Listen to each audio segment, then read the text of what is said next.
Dear audience, ladies and gentlemen, thank you for having me there. It's a huge opportunity to address such a distinguished audience. Of course, armed conflicts are not gender neutral. Women face increased risks of rape, human trafficking, forced pregnancy, early and forced marriage, and unsafe abortion. In this protracted crisis, women suffer from economic marginalization and exploitation. Unfortunately, improving this situation is not a first priority for many governments and is often postponed until the period of post-conflict reconstruction. Unlawful deportations and forcible transfer of Ukrainian children as crimes against humanity and war crimes, according to the Rome Statute, are not gender neutral too. Regarding information provided by the National Information Bureau of Ukraine, the Russian Federation deported at least 19,546 children. Among them, 51% are girls and 49% are boys. The distribution of 367 returned children by gender is similar. The consequences of unlawful deportations and forcible transfer are characterized by gender asymmetry. For instance, policies implemented by the Russian Federation, such as forcible passportization, re-education, and unreasonable delay in repatriation, have a disproportionate impact on different sexes. It is crucial to emphasize that due to prevention by Russian agents of independent monitoring commissions, coupled with the circumstances surrounding these unlawful deportations, the victims also face an increased risk of human trafficking. Russia seeks to distort reality by insisting that Ukrainian minors suffer from various types of exploitation when fleeing to European countries. It is crucial to emphasize that while the threat of human trafficking remains under control in the European Union, the situation concerning border crossing into the Russian Federation raises concerns.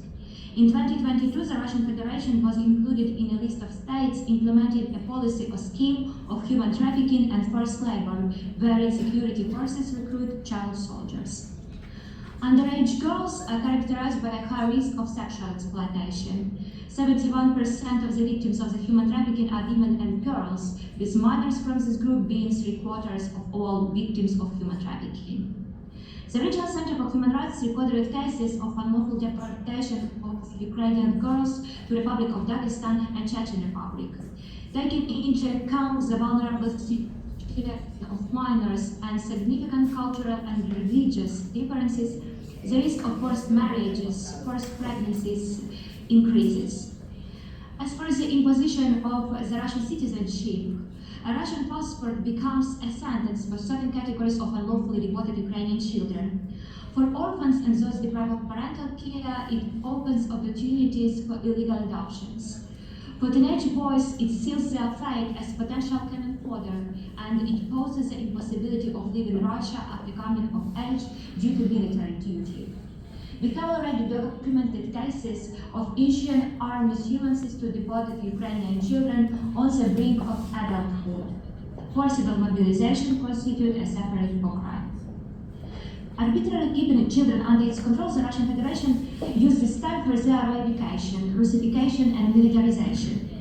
Various instruments of such a policy are directed towards bolstering the mobilization capacity of the aggressor state, particularly through the military patriotic education.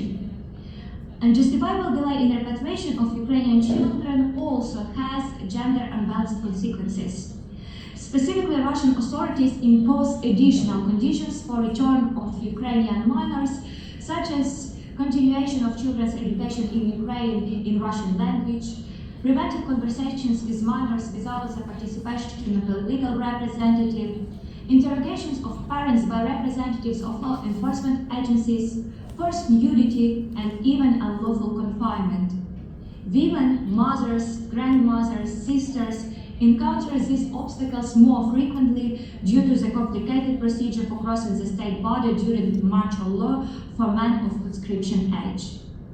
The practical consequences of this pressure, extreme coercion by Russian agents, have already resulted complications of pregnancy and even the death of one woman attempting to repatriate her granddaughter. Additionally, the process of returning minor victims without parents is significantly complicated. The only way to address these violations and to prevent the commission of other international crimes is the implementation of a unique legal mechanism for the return of Ukrainian children. This mechanism would not only align with existing international standards, particularly with the best interest of the child, but it would also prevent re-traumatization and the commission of other violations against legal representatives, especially women, by Russian agents. So thank you so much, and I'm ready to answer your questions.